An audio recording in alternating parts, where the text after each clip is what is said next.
communauté. Alors, est-ce que vous êtes avec moi? Je vais changer la source du micro. Hop. Et normalement, avec ça, vous m'entendez.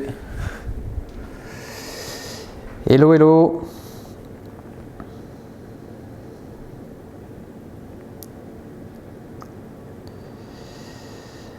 Est-ce qu'il y a du monde ce matin? Est-ce que vous êtes réveillés? Est-ce que vous êtes en forme?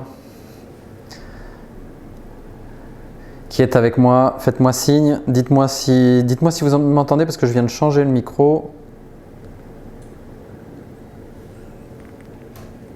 Du coup, je vérifie de l'autre côté. Faites-moi un petit signe, un petit commentaire. Ouais, c'est bon.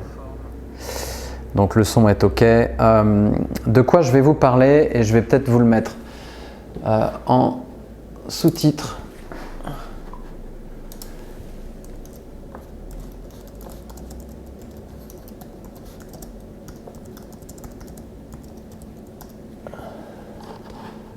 Boum. Voilà le sujet que j'ai envie de travailler avec vous aujourd'hui. Comment communiquer avec sa cible. Salut Caroline, comment tu vas? Attends, je reviens dans le champ. T'as la forme? Du coup, je vais me mettre hop, comme ça, avec toi. Immense tableau blanc. Ouais, bah, j'ai la chance d'avoir un bureau qui fait 35 mètres carrés pour moi tout seul. Donc si tu veux, je peux avoir l'aménagement que je souhaite et l'équivalent d'un vrai studio vidéo. Pourquoi je vous fais ce live de manière improvisée ce matin? Parce que j'ai remarqué une erreur que commettent beaucoup d'entrepreneurs et que j'aimerais vous aider à corriger, c'est celle de ne pas communiquer suffisamment, pas communiquer auprès de votre cible, pas vous rendre suffisamment visible et d'expliquer ce que vous faites, ce que vous pouvez faire pour les autres. Je vais donner un peu plus de clarté là-bas. Et ce qui est vraiment dommageable pour votre business, parce que si les gens ne savent pas ce que vous faites, comment vous pouvez imaginer qu'ils viennent vers vous et vous achètent vos produits ou services? Donc la première chose à travailler, c'est vraiment votre communication, être tourné vers l'extérieur, parce que c'est ça qui va attirer à vous des profils de clients comme vous en souhaitez. Et j'ai eu ce déclic parce que il y a plein de gens qui m'ont fait remarquer effectivement que quelque part j'étais sorti de l'ombre et que j'avais décidé de reprendre le dessus. Et oui, parce que moi aussi j'ai longtemps été dans cette erreur de ne pas suffisamment publier sur les réseaux, de ne pas communiquer, d'être un peu dans le rôle de celui qui attend que les gens visitent mon site internet ou rentrent dans mon tunnel de vente ou que mon téléphone allait sonner comme ça, et ça n'a jamais été la réalité de mon business, quoi. Donc il a fallu que je transforme ça, il a fallu que j'aille au-devant de mes propres résistances, de mes propres peurs, de mes propres doutes. Quand je dis peur, c'est la peur de voilà, confronter mon image au public, mon message, mes croyances, mes valeurs, pour pouvoir trouver effectivement un peu plus d'opportunités de développement. Hello Sandrine, hello Claudia, merci d'être là avec moi. Et donc j'ai fait vraiment ce travail, cette révolution pour me dire la seule façon de bien développer un business, c'est d'abord de le communiquer. Et la chose qui est toute simple à penser, et c'est pour ça que aussi quand on me dit mais ok, tout ça, d'accord, communiquer je veux bien, mais comment tu fais? Où est-ce que tu trouves les idées? Qu'est-ce que tu racontes? Pourquoi? Il n'y a pas besoin d'aller chercher très très loin la plupart du temps, et ça je le répète constamment, c'est que votre source d'inspiration, votre plus grande source d'inspiration et d'information, ça doit toujours être vos clients. Je dis toujours, les clients nous livrent la solution. C'est-à-dire que quel que soit le produit ou service que vous proposez, quel que soit ce que vous devez changer dans votre business, c'est le client qui a la réponse pour vous. Et parfois, il suffit de lui demander. Donc, on ne peut pas toujours lui demander ce qu'il veut, on ne peut pas toujours lui demander de quoi il aimerait qu'on parle, mais en tout cas, vous pouvez vous servir de ce lien que vous créez avec lui pour trouver des sujets de communication. Mais il n'y a pas que le client, il y a aussi par ailleurs vos prospects. Et vos prospects, c'est votre deuxième source d'information et d'inspiration. Dans les deux cas, attendez, je me suis fait un petit schéma pour que ce soit cohérent avec ce que j'ai prévu de vous dire. Dans les deux cas, La plus grande chose qui va vous aider, c'est d'avoir des conversations avec ces gens. D'engager le dialogue, de faire le premier pas, de bien les écouter. Écouter, observer, d'apprendre à les connaître. Parce que, au final, quoi que vous communiquiez, quoi que vous ayez à vendre, c'est à cela. Donc, si vous vous mettez un petit peu, si vous êtes curieux de leur situation, de leurs problématiques, de leurs désirs, de leur motivation, vous aurez beaucoup plus facile à leur dire ce qu'ils ont besoin d'entendre pour pouvoir connecter avec vos produits et services. Donc, si je dois trouver des sujets de communication, il faut d'abord que je les regarde, que je les écoute. Et je fais souvent aussi ce petit schéma parce que je ne suis pas un grand dessinateur, hein, mais il y en a ici qui vont reconnaître ce dessin, je leur ai déjà fait. Votre client, c'est un humain et un humain, il a 5 sens. Un client voit, un client sent, un client goûte, un client entend, un client touche. Et en utilisant l'ensemble de ces sens, vous pouvez savoir aujourd'hui comment il se comporte, comment il parle de son problème, comment il parle de son besoin. Vous pouvez regarder vous aussi comment il le perçoit, comment il le ressent, comment il l'intègre, qu'est-ce qu'il entend de la part de vos concurrents, qu'est-ce qu'il ressent quand il connecte avec vos produits ou services ou ceux de vos concurrents, de façon là aussi à vous en servir pour organiser votre communication. Ensuite, donc, quand vous avez ce niveau de connexion avec lui, que vous avez des conversations qui s'engagent, que vous commencez à pouvoir vraiment comprendre qui il est, comment il fonctionne, d'abord il ne faut pas hésiter à lui poser des questions. Quand je vous dis être curieux de lui, c'est ça, c'est vraiment être soucieux de son intérêt et de savoir ce que vous pouvez faire pour lui, comment vous pouvez vous améliorer. Vous pouvez tirer un maximum d'informations, donc du client, vous pouvez communiquer sur des études de cas. Études de cas, voilà, vous pouvez expliquer, tiens, voilà ce qui se passe en ce moment avec Martine, voilà comment je l'aide, voilà dans quelle situation elle était, même si c'est anonyme, même si vous changez le nom, de façon à ce que d'autres personnes qui seraient touchées par la même problématique puissent connecter avec ça, puissent s'identifier et du coup arrivent à se dire, ah ouais, si c'est la bonne personne pour aider Martine qui est dans un cas comparable au mien, eh bien peut-être que cette personne a quelque chose pour moi. Donc ça peut être des études de cas, ça peut être des problèmes fréquents que vous rencontrez chez différents clients, que vous citez là. Chez vos prospects, ça peut être la même chose, mais on va le travailler de manière un peu différente. Ici, c'est plutôt les erreurs fréquentes. Pourquoi ça couine comme ça? Désolé pour ceux qui sont sensibles à ça, comme c'est mon cas.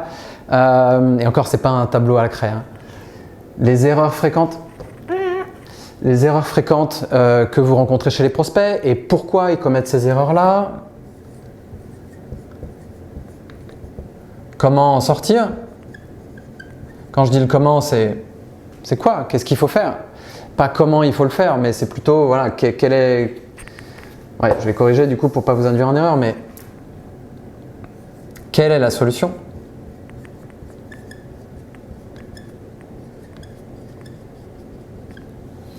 Et donc, en allant dans cette direction-là, eh bien, vous avez, ça peut même être, j'avais noté aussi les questions fréquentes, parce qu'un prospect qui s'intéresse, c'est un prospect qui questionne, c'est un prospect qui a besoin d'en savoir plus.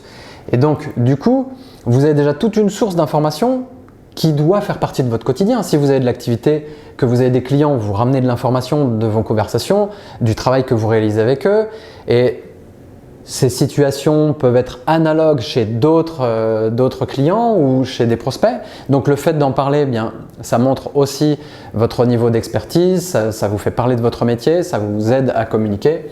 Et pour les prospects, eh bien, servez-vous de ce qui ressort de vos échanges. Que vous demandent les prospects, quelles sont les informations qu'ils ont besoin d'obtenir de vous avant de connecter avec vos produits ou services, quelles sont les erreurs qu'ils commettent régulièrement, comment vous leur apportez la solution. Et après, effectivement, là, vous pouvez leur dire quelle solution vous proposez dans ce genre de cas.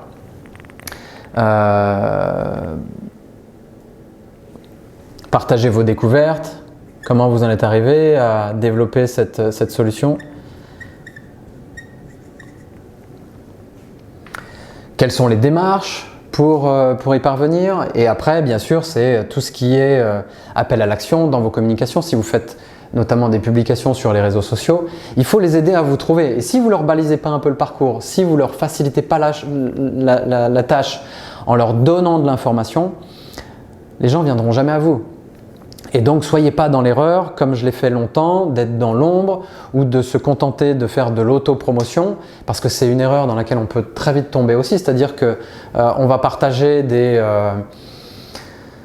on va partager juste le contenu, enfin pas le contenu, pardon, le lien d'inscription pour son webinaire. On va partager le lien vers le bon de commande de son produit. On va toujours envoyer les gens vers des actions de vente. Or, les gens, ils sont pas toujours acheteurs d'abord, ça il faut bien l'intégrer. Et peut-être qu'avant d'avoir envie d'acheter quelque chose auprès de vous, ils ont besoin de vous découvrir autrement. Donc, racontez-leur des histoires, utilisez aussi le storytelling. Ça, c'est un truc qui est extrêmement puissant, que je fais beaucoup parce que les gens aiment les histoires et les histoires leur permettent de s'identifier. Ça rend la lecture un peu plus captivante. Pardon. Il va falloir que j'achète une bombe pour mon tableau. Du storytelling, c'est puissant, c'est efficace. Et ça vous rapproche encore une fois de votre cible. C'est-à-dire que plutôt que de commencer par leur vendre quelque chose, parlez de ce que vous avez découvert. Parlez de votre propre situation, du moment, de la période avant que vous découvriez la solution que vous leur proposez vous-même. Comment vous avez découvert votre produit, comment vous en êtes tombé amoureux et pourquoi ça a fait une différence dans votre vie. Donc racontez ce genre d'histoire, ramenez les histoires de vos clients, parlez-en. Faites en sorte que ce ne soit pas toujours des messages de vente, mais qu'il y ait vraiment quelque chose qui les guide vers vous et qui leur permette de se dire « Waouh, c'est puissant ce qu'il dit, c'est intéressant, j'aime les valeurs de cette personne, j'ai envie de discuter avec elle. » Et du coup, voilà, comment on peut faire, comment on vous trouve. Et après, c'est effectivement le fameux appel à l'action qu'il faut réussir à mettre. Là, je parle quand vous êtes appel à l'action, quand vous êtes sur les réseaux sociaux. Mais communiquer, il y a différents canaux pour le faire. Bien sûr, il y a ces fameux réseaux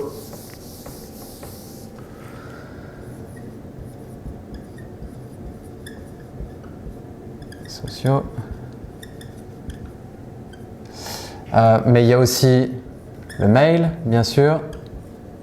Il y a encore le traditionnel courrier. Et là, vous pourriez bien surprendre vos prospects ou vos clients en leur envoyant de temps en temps un petit courrier. Il y a les lives, bon, même si ça rejoint les réseaux sociaux, c'est différents médias. On va dire que les réseaux sociaux, effectivement, ça peut être des lives, ça peut être des posts écrits, ça peut être une photo,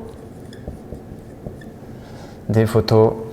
Et petite précision d'ailleurs là-dessus, c'est que moi je l'ai constaté, que ce soit pour mon business, mais aussi dans ceux de mes clients ou ceux que j'ai accompagnés. Le fait de publier des photos qui ne soient pas des photos de bibliothèque d'images, mais des photos venant de vous, des photos authentiques, parfois dans lesquelles vous montrez vraiment, font toute la différence. Et les gens ont besoin de ce visage humain, ont besoin de connecter avec qui vous êtes, voir un petit peu vos valeurs, comment vous êtes dans la vraie vie avant de pouvoir décider de faire un pas vers vous. Donc jouez vraiment là-dessus, sachez faire preuve d'un maximum d'authenticité et soyez vraiment humain dans vos communications. C'est ce qui vous rapprochera de votre cible. Réseaux sociaux, mail, courrier. Alors bien sûr, après il peut y avoir faire de la pub sur différents canaux. Je ne crois pas beaucoup au publipostage comme on l'avait avant et qui arrive dans la boîte. Ça, c'est des médias qui sont assez morts, un peu comme le 4x3 à part sur les business traditionnels. Mais aujourd'hui, on a vraiment de quoi pouvoir agir largement. Et je vais vous donner une petite clé pour vos réseaux sociaux ou vos mails. qui fonctionne très bien et qui est une formule qui existe chez les Américains. C'est la méthode PASS. Donc pour construire vos posts, dites-moi s'il y en a qui connaissent, pour ceux qui sont connectés en direct là, est-ce que vous connaissez cette méthode-là, la structure pour rédiger vos posts ou vos mails de façon à ce qu'il y ait vraiment une logique, une certaine logique qui permettent à vos prospects ou vos clients de connecter avec ce que vous racontez et qui leur donne envie de s'engager surtout. Est-ce que certains connaissent cette méthode? Je vais vous la dérouler. Problem. Donc là, vous faites une accroche là-dessus. Vous interpellez les gens avec le problème qu'ils rencontrent. Et évitez de parler en... Pas du tout, Angélique. Ok, eh bien écoute bien, ça va t'intéresser. Ne parlez pas en je, en moi. Évitez ça et parlez vraiment en vous, en tu. Parce que les personnes ont besoin de comprendre que vous vous adressez à eux. Ils ont besoin de s'identifier, ils ont besoin d'être captés par votre message. Donc si vous êtes égocentré dans votre communication, si c'est toujours je, il y a un problème, c'est que vous passez pour celui qui raconte sa vie en permanence et les gens ne font pas forcément le lien. Même si ce que vous dites est très intelligent, si ce que vous dites peut avoir de la valeur et si vous espérez que les gens effectivement soient captivés par votre histoire pour pouvoir comprendre que ça peut être la même chose pour eux, vous aurez beaucoup plus de succès si vous le faites d'emblée en vous adressant à votre cible. Donc, posez une accroche avec le problème. Comme je le ferai là, par exemple, la plupart des entrepreneurs tuent leur business par une absence de communication. Voilà, boum, je pose l'accroche, le problème avec une affirmation forte et les gens s'arrêtent, se disent « Waouh, tuent leur business ». Alors si je mets une photo qui met ça en scène, ça peut encore plus interpeller. La deuxième étape, c'est celle que les Américains appellent « agitate » et que moi je traduis par « remuer le couteau dans la plaie ». Ça veut dire qu'une fois que vous avez posé le problème, vous en donnez les conséquences. Qu'est-ce qui va se passer dans votre business si vous ne communiquez pas? Si vous ne faites pas l'effort d'aller vers vos prospects, si vous ne montrez pas vos valeurs, si vous n'expliquez pas ce que vous pouvez faire pour eux, eh bien, votre business, il va rester dans l'ombre et vous n'aurez pas de prospects. Qui dit pas de prospects, vous n'aurez pas de clients, votre business va mourir, vous serez obligé de revenir à un job de salarié. Est-ce que c'est vraiment ce que vous voulez? Voilà. Comment je peux remuer le couteau dans la plaie en ayant vraiment cette façon d'aggraver quelque part la situation, mais tout en ayant ce côté réaliste. Donc, et c'est hyper important parce que les gens peuvent avoir un problème, mais pas avoir tout à fait conscience de ce qui peut en découler, des conséquences que ça peut avoir sur le moyen, sur le long terme. Donc, faites-les passer par ça avant de créer un lien vers le S, vous l'aurez deviné, Claudia, Angélique, Sandrine. Allez, je paye un café à la première qui trouve la réponse.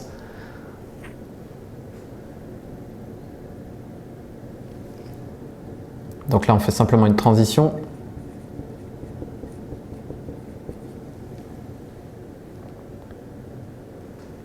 Allez. Allez-y, lancez-vous. Il n'y a pas de piège.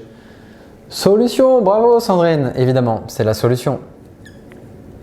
Parce que vous ne laissez pas les gens sans savoir ce qu'ils doivent changer, sans savoir ce qu'ils peuvent faire. Et quand je dis la solution, on donne le quoi, d'accord? Parce que le comment, c'est ce que vous avez à vendre. Alors, sauf si vous êtes dans la vente d'un produit physique, mais si vous êtes dans la vente d'un service, d'une prestation, le quoi, c'est simplement ce que vous proposez, mais vous ne dévoilez pas vos clés. Vous ne dévoilez pas toutes vos cartes en expliquant la méthode, parce que la méthode, c'est quelque chose qu'ils doivent acheter. Mais en tout cas, les gens ont besoin de comprendre que, voilà, comme je pouvais le faire là, si je continuais mon exemple, donc le problème, ne pas communiquer quand on est entrepreneur, c'est tuer son business. Si on ne le fait pas, donc on risque pas d'avoir de prospects. Qui dit pas de prospects, dit pas de clients, pas de chiffre d'affaires, on retourne salarié, etc. La solution, c'est tout simplement, et ça peut être ce que je vous disais juste avant, de puiser l'information en s'intéressant un peu plus à ses clients, à ses prospects, en creusant cette connaissance client pour pouvoir avoir effectivement de la matière à repartager aux autres. Et donc, il existe une méthode pour ça et c'est la méthode PASS. Si vous voulez en savoir plus, bim, et là je lance un appel à l'action. Si vous voulez en savoir plus, envoyez-moi un message privé ou prenez un rendez-vous avec moi de façon à ce que je vous dévoile la méthode et tout ce que vous pouvez faire de plus pour développer votre business grâce aux réseaux sociaux. Voilà, là je peux donner le lien vers la solution et mon fameux appel à l'action à la fin. Ok, donc ça c'est une méthode, il en existe d'autres bien sûr. Mais c'est une façon simple, en 3 étapes, de raconter une histoire construite en interpellant fort au départ, d'amener les gens là où vous avez besoin de les amener pour qu'ils soient en face de votre produit ou service. Bien vu Stella, c'est Stella. Non, Sheila, pardon, j'étais trop loin de l'écran. Voilà pour ça. Alors bien sûr, c'est plus facile à faire quand on a effectivement des clients et qu'on a pris le temps de s'intéresser à eux. Sinon, faut revenir là-dessus, quoi. Il faut le faire, il faut prendre ce temps-là, il faut prendre le temps de comprendre. Et c'est vraiment tout un travail à faire qui est vraiment la base de tout business. C'est qui sont mes clients idéaux, comment ils se comportent, de quoi ils souffrent aujourd'hui, quelle est leur situation désirée, leur objectif, leurs aspirations, leurs rêves, leurs douleurs, où est-ce qu'ils s'informent, où est-ce qu'ils passent, comment je fais pour me mettre sur leur chemin parce que bien évidemment, pour communiquer efficacement et communiquer auprès de votre cible, il faut savoir comment elle se comporte, où est-ce qu'elle se trouve. Sinon, tout ça, c'est un coup d'épée dans l'eau parce que vous allez déployer un peu d'énergie pour communiquer, mais si votre message il est mis sur le mauvais canal, au mauvais endroit, au mauvais moment, ça ne donnera pas beaucoup de résultats. Donc voilà, déjà je voulais vous sensibiliser là-dessus et vous donner quelques éléments de méthode qui peuvent vous aider, trouver l'inspiration pour votre communication. Et je sais qu'on a eu cette conversation tout récemment avec Angélique et je vois vraiment le changement aujourd'hui dans ce que tu fais et je t'en félicite parce que du coup je vois aussi tout le résultat que ça amène, je suis heureux pour toi et je vous invite vraiment à le faire parce que ça ne demande pas beaucoup d'efforts, ça demande simplement de créer une nouvelle habitude, de créer une forme de rituel, mais aussi quelque chose qui va créer du lien en conséquence avec votre cible, qui va l'engager progressivement. Et pour avoir fait toute une étude là, sur le comportement client, je peux vous dire que les gens ont besoin d'être fréquemment exposés à votre message avant de pouvoir se décider à aller vers vous. C'est pas un post, c'est pas une publication de temps en temps, c'est pas une pub qui va faire que les gens tout de suite ils vont être séduits et ils vont décider de prendre rendez-vous ou d'acheter votre produit ou votre service. C'est à répétition, c'est sous différents angles parce que les gens ont besoin de voir que vous êtes vraiment l'expert de votre sujet, que vous êtes la bonne personne pour les accompagner, que vous avez des valeurs qui les inspirent. Et donc, il faut le faire, il faut le répéter, il faut varier un petit peu la forme. Il ne faut pas toujours être dans un message de vente, mais il faut être dans un message qui est parlant pour votre cible, que vous vous adressiez à eux en montrant que vous les connaissez, en montrant que vous les comprenez, en montrant que vous savez de quoi ils ont besoin et que vous avez construit quelque chose pour eux qui s'appelle votre solution, bien évidemment. Voilà, j'espère que ça peut vous aider. C'est vraiment un premier jet qui est facile à mettre en œuvre. Le tout, c'est de le faire, le tout, c'est de se décider à le faire. Et plus vous allez vous confronter à ça, plus vous allez vous entraîner, plus vous allez comprendre ce que vous devez changer, plus vous allez comprendre comment les choses fonctionnent, ce qui plaît moins, les résultats que vous obtenez quand vous faites ceci sont meilleurs que quand vous faites cela. Bref, vous êtes dans l'expérimentation. Mais pour avoir de l'expérimentation, il faut être dans l'action. Vous ne pouvez pas rester juste sans communiquer. Et je voudrais vraiment que vous reteniez ce message et que ça puisse vous servir, que tous là vous sortiez de l'ombre. Alors je sais qu'il y en a qui communiquent, je ne dis pas ça pour tout le monde, mais je sais aussi qu'il y en a qui ont du mal à faire cet exercice. Encore une fois, je vous comprends parce que j'étais moi-même dans ce cas. J'ai changé les règles du jeu et ça change vraiment la donne pour mon activité. Je vous engage à faire la même chose. Si vous avez besoin qu'on aille plus loin dans le storytelling, dans d'autres méthodes, dites-le moi, contactez-moi en MP. Voilà, moi aussi je fais mon petit appel à l'action. Mais voilà, vraiment passez à l'action. vous allez peut-être prochainement pouvoir redémarrer votre activité, sortir du confinement, faire un peu plus de ce que vous aimez, plus largement, de manière plus libre aussi. Prenez les devants et anticipez sur votre communication parce qu'il n'y a que ça qui mettra des prospects sur votre chemin. Voilà les amis, je vous remercie d'avoir été avec moi, d'avoir été attentif et d'avoir participé. Je vous souhaite une magnifique journée. Si vous avez des questions, posez-les directement sous le post ou faites-moi un MP si c'est plus discret, plus confidentiel pour vous. Je réponds absolument à tous les messages qu'on m'envoie, même si parfois ce n'est pas dans l'heure qui suit évidemment. Mais je m'attelle toujours à répondre à ceux qui m'écrivent, quel que soit le canal. Très bonne journée à vous et puis je vous dis à très vite, portez-vous bien. Bye bye.